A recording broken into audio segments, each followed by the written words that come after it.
Welcome back, friends. Welcome back to another edition of the Corbett Report. You're tuned into Questions for Corbett. And this week, we're going to answer a question that comes in from John, who writes, I wonder if you have done a specific video regarding the creation and true intentions of the WHO.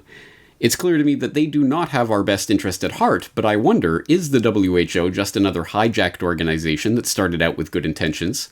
Or was it created for the purpose of control and subversion of real science regarding health for the benefit of Big Pharma?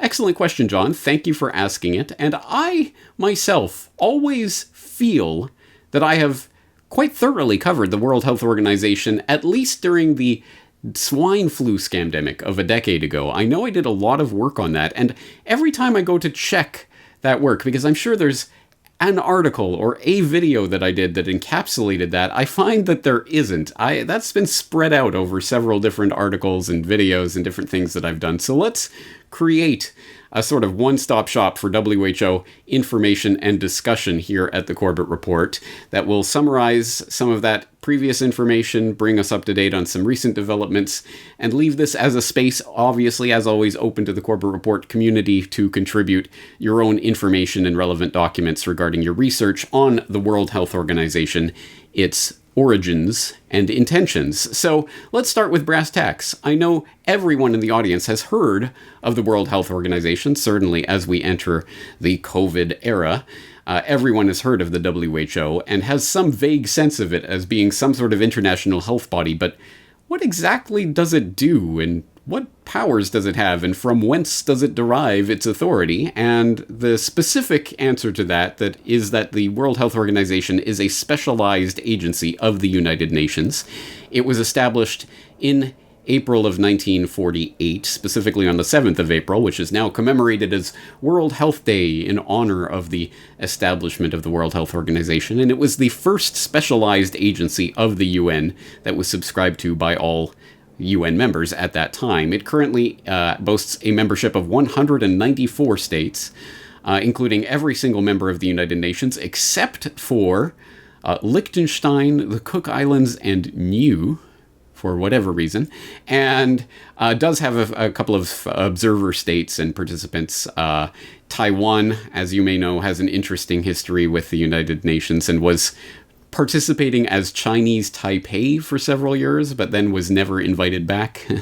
And there's been some interesting back and forth on that. And Palestine is allowed to sit as an observer, as a liberation movement, recognized by the Arab states under a UN resolution. So there are some interesting little quirks in there, but suffice it to say, broadly speaking, the whole world is signatory to the World Health Organization, is a member state. And what does that specifically mean? It means that each state has ratified the WHO founding treaty, its constitution, which I will direct you to. I will direct you to the download of basic documents available directly from the WHO website, which includes, of course, the Constitution, which was signed in New York in 1948, which established the WHO. I'm not sure there's a whole lot of very interesting detail in here. As always, I invite you to go and read through it for yourself, but I will direct you to at least the preamble of the Constitution, which brings to my mind the Universal Declaration of Human Rights, that remarkable milestone in the history of human rights, as the United Nations hails it anyway, which was similarly ratified by the United Nations General Assembly in December of 1948, that gives all these this wonderful rhetoric about all the rights and freedoms and of course, freedom from cruelty and torture and imprisonment and degrading treatment and discrimination and all of these things. And you have the right to this and you have the right to that, until you get to Article 29, subsection 3. These rights and freedoms may in no case be exercised contrary to the purposes and principles of the United Nations. So the UN lovingly grants you all of these wonderful rights, except it clearly delineates where those rights end, and it gets to decide when you're stubbing on our toes. What could possibly go wrong with a constitution or a document like that? Well, similarly with the World Health Organization Constitution, again, few would argue with the sort of vague, woolly, undefined principles and rhetoric in its preamble, talking about the state of physical, mental, and social well-being being health, not just the absence of disease or infirmity, and they want to achieve the highest attainable standard of health, and all of these other things that sound, well, they sound good, but one can quickly realize how such rhetoric could be employed by people who are not acting in good faith to force people into subjugation. And the example of that comes in the third paragraph of this preamble. The health of all peoples is fundamental to the attainment of peace and security, and is dependent upon the fullest cooperation of individuals and states. Read and reread that sentence until you understand all of its implications, because that, in a nutshell, I think encapsulates the biosecurity paradigm that I keep going back to, is the new paradigm. Bye-bye War on Terror. I mean, that's still there, and they'll still drag that out as need be, but the new guiding principle and paradigm for this new era of humanity is the biosecurity paradigm, and that is it in a nutshell. The health of all peoples is fundamental to the attainment of peace and security, and is dependent upon the fullest cooperation of individuals and states. You have to cooperate so that we can attain the fullest state of health for everyone. Whatever we decide, the health authorities decide that means, and whatever we ask you to do, well, you're going to have to cooperate in order to achieve that security. Wear a mask, take the vaccine, whatever it is, the brain chip, whatever we say, you will have to do. That is the embedded piece in this, that again, well-meaning people of good intentions could read right over that and think that it just sounds wonderful. And yes, I agree with that. The devil is always in the details. So how do these things actually get enacted? Well, I'm not going to go through the whole history of the World Health Organization and how it functioned for the first several decades of its existence. That may be an exploration for a future time, and if there are Corbett Report members with more information to add along those lines that are of a special interest or note to highlight that you will never see in the mainstream, please do leave them in the comment section at corbettreport.com, and perhaps I will use that as fodder for future explorations. But let's jump ahead to see that basis of the question that John's asking here. Is this really an organization dedicated to health, or is it being used as, at the very least, a conduit for funneling funds into the big pharma industry? And lo and behold, you don't have to go very far out to see that that is exactly what transpired in the previous scamdemic. As I mentioned earlier, the swine flu scamdemic of 1 decade ago, which I was covering at the time and in a number of different reports. And this is, again, as I say, I know I've covered it in many different places. If there was any one encapsulation of the basic story of this, I guess it would be in an article that I wrote called WHO Appoints H1N1 Cover-Up Committee. This was several months after the scam of the scamdemic was really over with, but there was at least the pretense that the WHO was going to appoint some investigators to determine, some independent investigators to determine if they had done anything wrong in their response to the H1N1 pandemic hysteria that really was absolutely insane when you look at it. And the basic story of that, for those who didn't see it, as I write here, evidence continues to mount that the WHO declared a pandemic for the relatively mild H1N1 outbreak last year, that being 2009, in order to trigger billions of dollars of automatic vaccine contracts for the benefit of WHO advisors with connections to Big Pharma. In the face of growing opposition and a loss of credibility due to the conflicts of interest among key WHO advisors, WHO Director Margaret Chan called Monday for a frank, critical, transparent, credible, and independent review of our performance before entering a closed-door meeting with the independent experts. No photographers were allowed inside, and press was allowed only occasional access to the meeting. How transparent. Hopes for a genuinely independent investigation into the scandal were quickly dashed, however, when it was discovered that one of the group's members, Professor John Mackenzie of Curtin University in Australia, was a member of the very panel that advised the WHO to declare the H1N1 pandemic. In fact, Mackenzie is already on record with his assessment of his own actions. "I think we did everything right," he told Der Spiegel last year. That's the independent investigator, huh? Clues to the likely findings and recommendations of the group in Geneva can be derived from other comments Mackenzie made to the German paper. "The system of pandemic levels needs to be revised," he was quoted as saying. "We need to fine-tune phase 6 so that the severity of the disease is also taken into account." analysts are expecting the review to find that the WHO was a victim of fog of war and loose definitions for a pandemic, and that no individual will be held responsible for the billions of dollars that have been spent around the world on vaccines that governments are now giving away and may ultimately have to throw out. Also at issue is why the WHO changed its definition of a pandemic virus just as it was considering whether the emerging swine flu may fit that criteria. A definition available on the website before the panic specifically listed enormous numbers of death and illness as a criterion for declaring a pandemic. By April, the definition had been changed to specifically allow for mild pandemics. The cover-up committee is being formed ahead of the final report of the ongoing Council of Europe investigation into the scandal. Just last month, the Council released a draft report of its investigation into the affair, delivering a blistering critique of the WHO and its motives for declaring the H1N1 pandemic. Some members of these advisory bodies evidently have professional links to certain pharmaceutical groups, notably through receiving extensive research grants from the big pharmaceutical groups, so that the neutrality of their advice could be contested. To date, WHO has failed to provide convincing evidence to counter these allegations, and the organization has not published the relevant declarations of interest, taking such a reserved position. The organization has joined other bodies, such as the European Medicines Agency, EMEA, which likewise have still not published such documents. The article does go on from there to reference, for example, Wolfgang Wodarg, who did make an appearance in the recent Corbett Report episode on the lies, damned lies, and coronavirus statistics. So, yes, there is a lot of information there that points to the fact that the gist, the essence of that story was that there was a big push for the avian flu panic that arose in around 2005, and the WHO and other bodies started to get involved in 2006-07 and really pump up that threat. They were saying that the government should be stockpiling Tamiflu, that they were going to need all these vaccinations.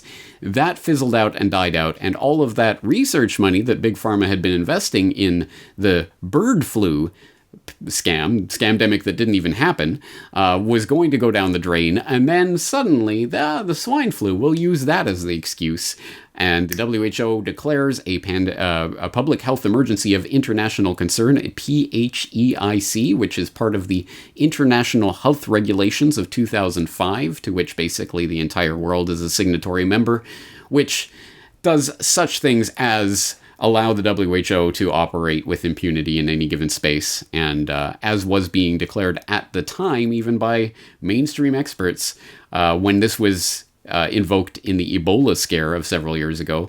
Mainstream reports, even in Newsweek, were saying that public health emergency of international concern could even allow NATO to go in and militarily operate in countries in Africa or elsewhere if need be, and other such things. Those kinds of sweeping powers come bottled up with the PHEIC, as well as allowing the governments around the world the chance to flip that switch, declare there's an emergency, we need to buy all these vaccines from the vaccine manufacturers, and ka-ching, ka-ching, guess who profits?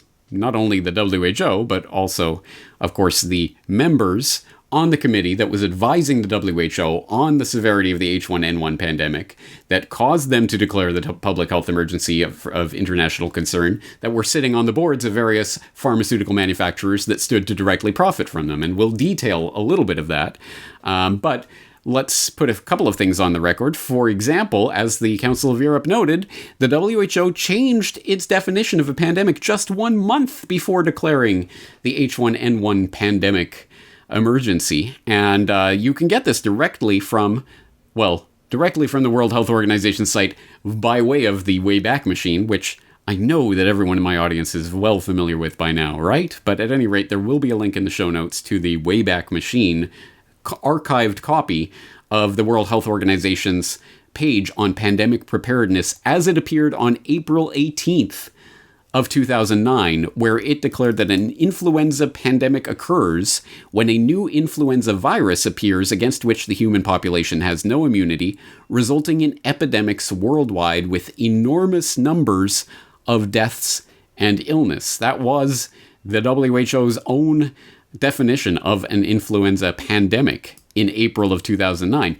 1 month forward. Go to the saved copy of this website from May 20th of 2009, and suddenly a disease epidemic occurs when there are more cases of the disease than normal.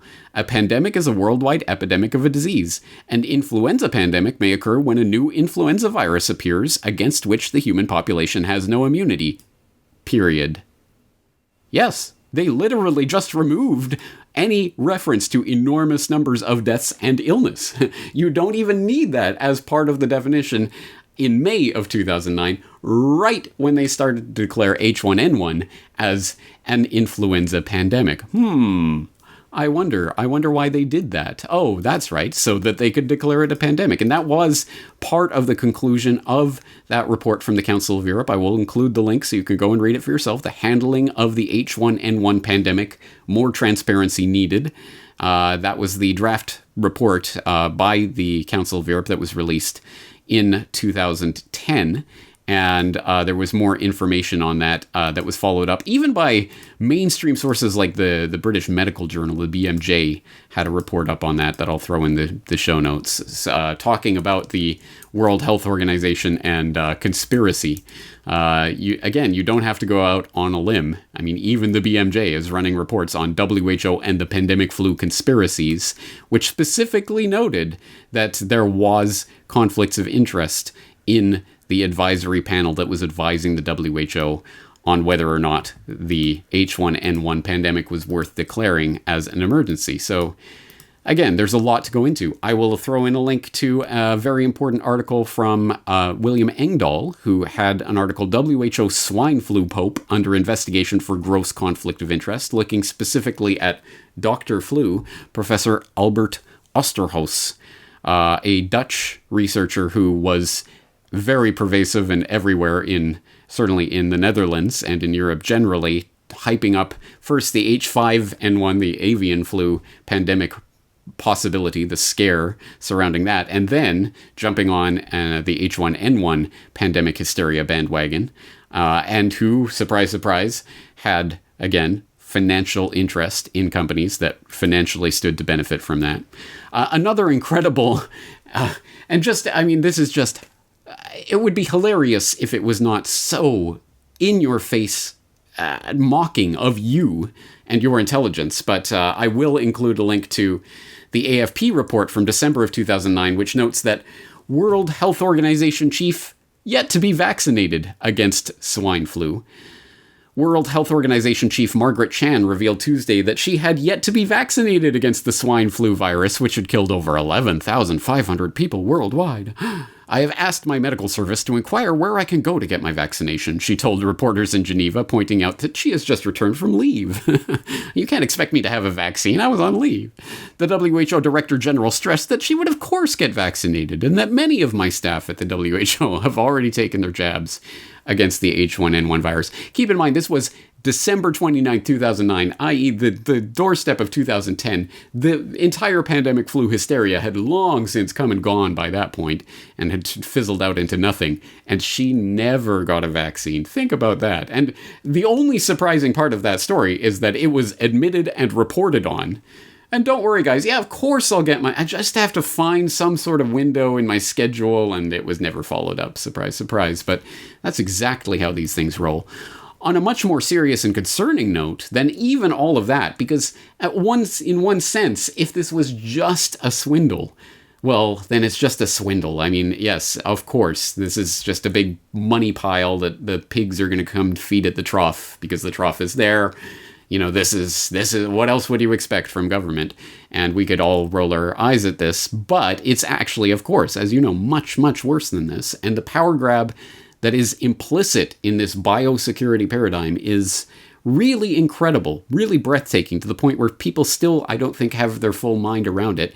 Part of that was revealed in January of 2010 in an article that I wrote on the subject, Insult to Injury, Why We Must Oppose the WHO Global Tax Proposals.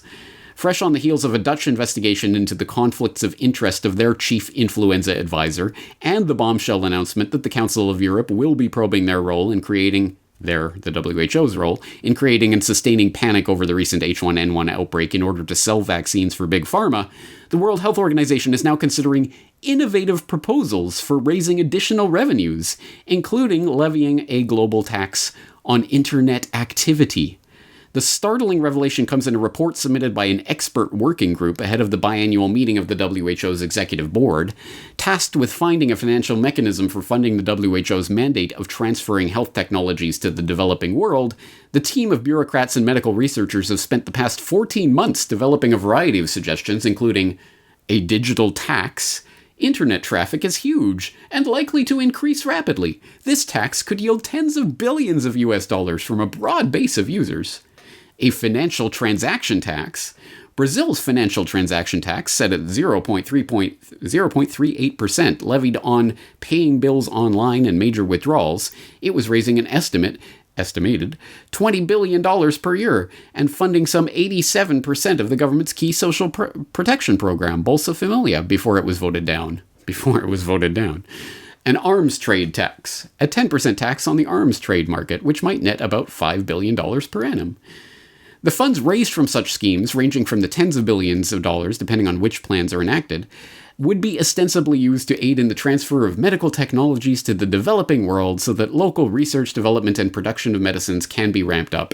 It is argued that this is needed to fill the gap by pharmaceutical companies who have no motivation to produce medicines for areas of the world that can't pay for them. Well, again, I think the implications of setting up a global tax, including an internet tax, so that we can fund the World Health Organization and its operations after what we've just seen occur over the last several months? Oh, yeah. You don't have to speculate about what the ultimate end goal of this establishment is. It is global government, and global government by decree of health technocrats, essentially.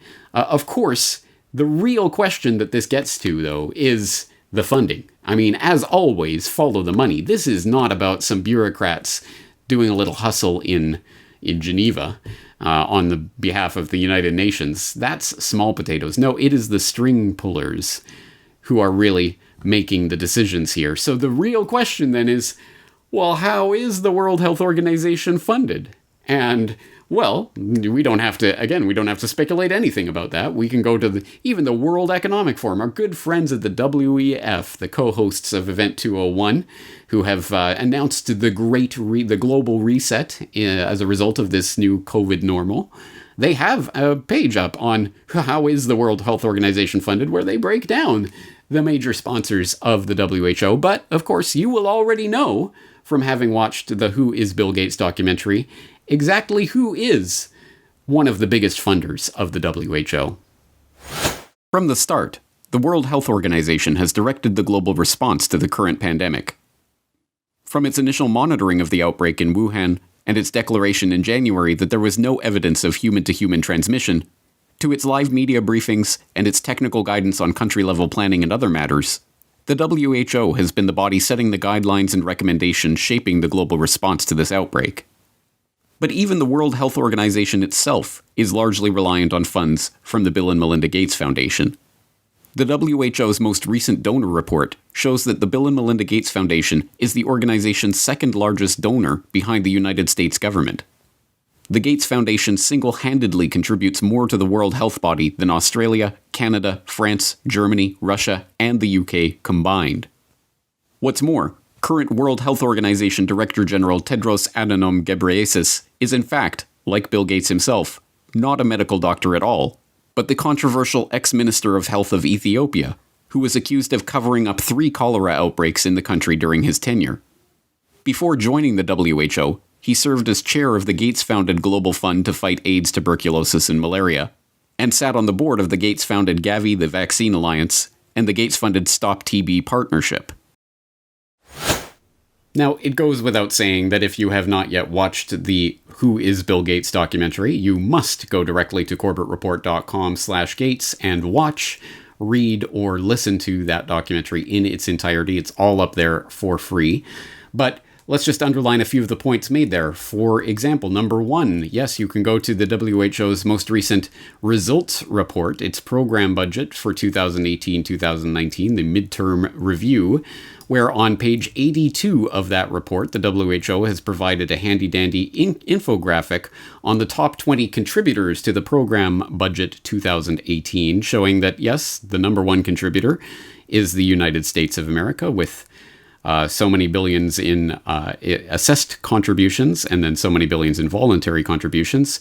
Second to the US of A is the Bill and Melinda Gates Foundation, followed by number 3, the UK. So yes, the Bill and Melinda Gates Foundation is the second largest funding vehicle for the WHO. And if the US really does withdraw its membership and or either completely eliminate its contributions to the WHO or scale them back to the same level as China, as Trump has talked about, whatever the case, if any of that were to occur, it would make the Bill and Melinda Gates Foundation the largest single funding entity for the WHO. And he who pays the checks makes the rules, as we all know. So, again, regardless, even if the WHO was founded by angels with the noblest of intentions, it is quite apparent how such an organization could be taken over for nefarious purposes, or for any purposes, nefarious or otherwise, even benevolent, but by a single entity or group wielding that much power can certainly direct the entire field of global public health, which was one of the important points raised in that Who is Bill Gates documentary. So definitely something to reflect on there. Follow the money, as usual. Another thing to pick up on there is the Director General of the WHO, also with ties back to Gates, Tedros Adhanom Ghebreyesus, who, well, let's read from an article that William Engdahl again wrote about Tedros back in February of this year, just as things were really kicking off. He wrote, Who's Tedros? In which he notes, Tedros Adhanom Ghebreyesus was voted WHO Director General in 2017, replacing the controversial Dr. Margaret Chan of Hong Kong. He is the first African to head the health agency and the first one not a medical doctor. According to Wikipedia, he got a BA degree in biology at the University of Asmara in Eritrea. He then served in a junior position at the Ministry of Health under the Marxist dictatorship of Mengistu.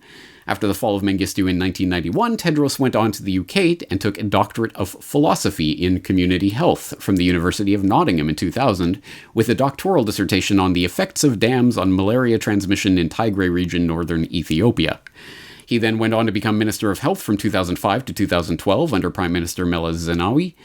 There, he met former President Bill Clinton and began a close collaboration with Clinton and the Clinton Foundation and its Clinton HIV/AIDS Initiative, CHAI. He also developed a close relation with the Bill and Melinda Gates Foundation. As health minister, Tedros would also chair the Global Fund to Fight AIDS, Tuberculosis, and Malaria that was co-founded by the Gates Foundation. The Global Fund has been riddled with fraud and corruption scandals. Surprise, surprise. Today, the largest owners of the WHO are the Gates Foundation and its associated Gavi Alliance for Vaccination. With backers like Gates and Clinton, it was no surprise that Tedros went on, after a stint as Ethiopian foreign minister, to win the post of WHO Director General, this despite being the first non-physician to hold the position. During Tedros' 3-year campaign to win the WHO post, he was charged with having covered up 3 major epidemics of cholera while health minister in Ethiopia, mislabeling the cases as acute watery diarrhea, a symptom of cholera, in an attempt to play down the significance of the epidemics, charges he denied. It goes on from there, but yes, definitely a major player with some interesting connections that should be no surprise to anyone who follows these things closely. And let's bring things forward to today, as noted in the Gates documentary. Yes, of course, there is the infamous declaration that the WHO made back in January that there's no evidence of human-to-human transmission. Relax, guys, chill out. China's handling this. Everything's okay.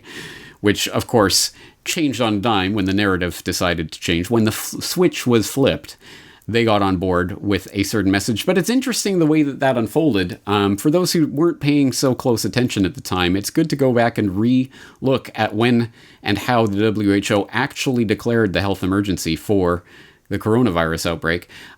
This coming from Stat News on January 30th. WHO declares coronavirus outbreak a global health emergency, which notes that the World Health Organization on Thursday declared the outbreak of a novel coronavirus a global health emergency, an acknowledgement of the risk the virus poses to countries beyond its origin in China, and of the need for a more coordinated international response to the outbreak. In making the announcement, WHO leaders urged countries not to restrict travel or trade to China, even as some have shut down borders and limited visas. And it goes on in this article to make that a very specific point about this. It says the declaration comes as individual countries have started to close borders and restrict trade to China, and its airlines have halted some flights. Experts say such measures are not effective in stopping the spread of a virus and may discourage countries experiencing outbreaks from being forthright. The PHEIC gave Tedros the authority to formally recommend that countries not limit travel and trade to China, though other nations do not have to comply. Which is interesting in and of itself, declaring a global health emergency just so they can say, hey guys, you have to please keep going to China. It's a very, very strange part of all of this as it unfolded that got quickly buried under the rug.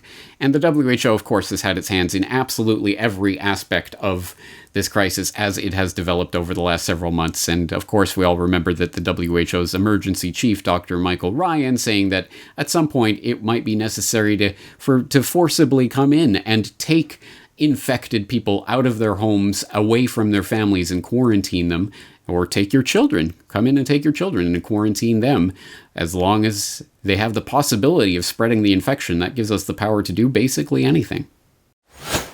And at the moment, in most parts of the world, due to lockdown, most of the transmission that's actually happening in many countries now is happening in the household, at family level.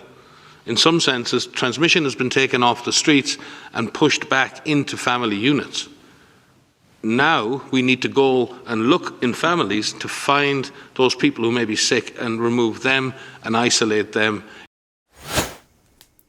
Yes, the WHO has its fingers in every part of this pie and is definitely worthy of a great degree of scrutiny, but I think it does act more as a conduit for various agendas rather than necessarily the font of those agendas, but it is certainly the public face of the new biosecurity paradigm, the public health emergency coordinators who will be telling us what to do in the future if they have their way. And again, we don't have to speculate about that. They have come out and said as much, lamented the fact that their word is not law.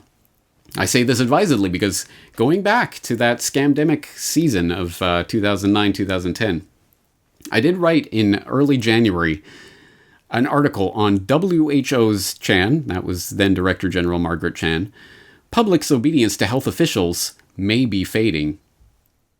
Lamenting the likely outcome of recent revelations that the WHO knowingly and unnecessarily hyped the recent H1N1 influenza panic, WHO Director General Margaret Chan admitted, "The days when health officials could issue advice based on the very best medical and scientific data and expect populations to comply may be fading." Well, I'll leave that there. There is the link to that quote that comes from a WHO Executive Board report at the biannual meeting of the WHO back in 2010, but it's there on the record, and that's ultimately what this is about. The WHO is there to be the vehicle, the conduit for the would-be dictators of this new biosecurity paradigm to issue their commands through their puppets that are sitting on their lap, the Tedros or Chan or whoever it is at any given moment, who has been installed to be the mouthpiece for Bill and Melinda Gates, the Clinton Initiative, various other organizations that are there funding and directing these organizations from behind the scenes. And it is a very worrying aspect of what's going on right now. Of course, all of this does have to do with Big Pharma and their connections, their financial connections to the very advisors who are sitting on the boards that are declaring these public health emergencies and all of the other scams that you can think of. There is a wealth of material to investigate here. So as always, there's going to be a voluminous amount of material in the show notes for this edition of Questions for Corbett. I do very much invite and beseech you to go and look through it as a starting point for your research. And as always, I invite Corbett Report members to come back and report back to headquarters about any relevant links, documents, or any other information that you can provide on the WHO and its checkered past. As I say, it may be worth looking into the history of the organization overall in more depth. So I do invite you to participate in that open source investigation. As always, I am your humble servant, James Corbett of CorbettReport.com, out here providing this particular public service, and I invite you to join me at CorbettReport.com, where I do make these types of explorations on a regular basis. I am looking forward to talking to you again in the near future.